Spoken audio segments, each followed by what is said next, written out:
Hey, this is Chris Berry with Castle Wealth Group, and today we're going to talk about lazy money. Shh. Do you have lazy money? We'll talk about some strategies there. And if you like this information, please make sure to subscribe to our YouTube channel and comment down below. Christopher Berry is a leading estate attorney and advisor in the area of retirement and legacy planning. He has been featured in publications such as Forbes, Kiplinger's, Crain's Detroit, and more.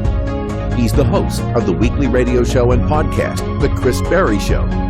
He's a national thought leader as it relates to retirement and legacy planning, and has authored the Amazon best-selling book, The Caregiver's Legal Guide. So what is lazy money? It's money that's not working hard. It's money that's not working for you.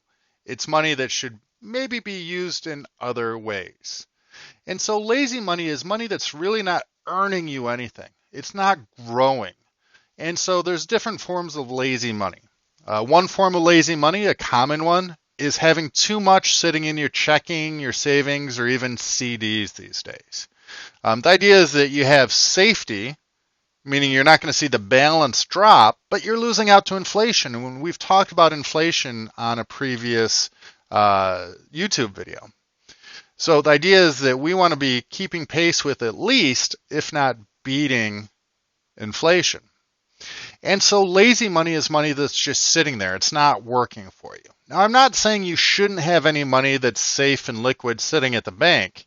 You should have money coming in into your checking account, and you should have an emergency savings, and you should have planned for whatever big expenses you have for the year. Then if you are in retirement and your income is, say, $3,000 and your expenses are $4,000, we call that an income gap, and we'd want that money sitting in checking, savings, money market, safe and liquid, where we don't have to worry about the market, we don't have to worry about any liquidity issues.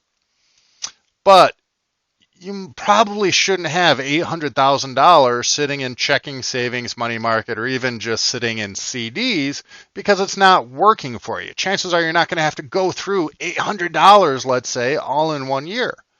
What if we could get a better rate of return and still offer some guarantees of safety, or maybe put it into the market with understanding time horizons, and we could look at aggressive or conservative portfolios.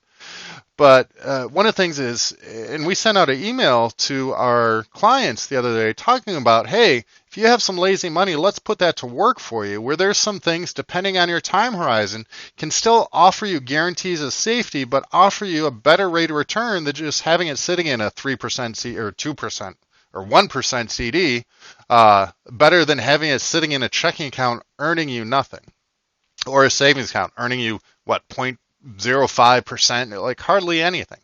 That's what we call lazy money.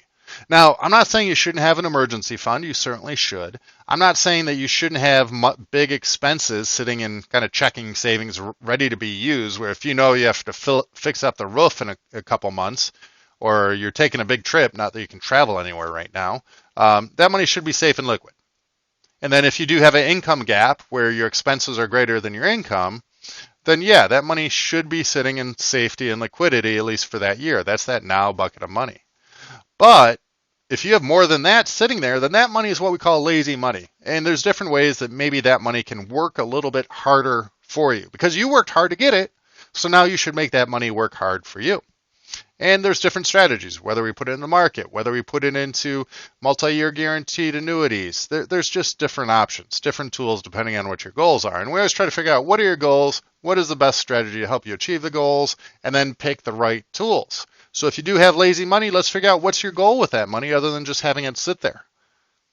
And then we'll figure out the best strategies and the best tool at that time. So do you have lazy money? Let's make it work for you. This has been Chris Berry with Castle Wealth Group. Thank you so much. Castle Wealth Group has clients across the nation and helps families plan, protect, and preserve what is important by creating a retirement and legacy blueprint.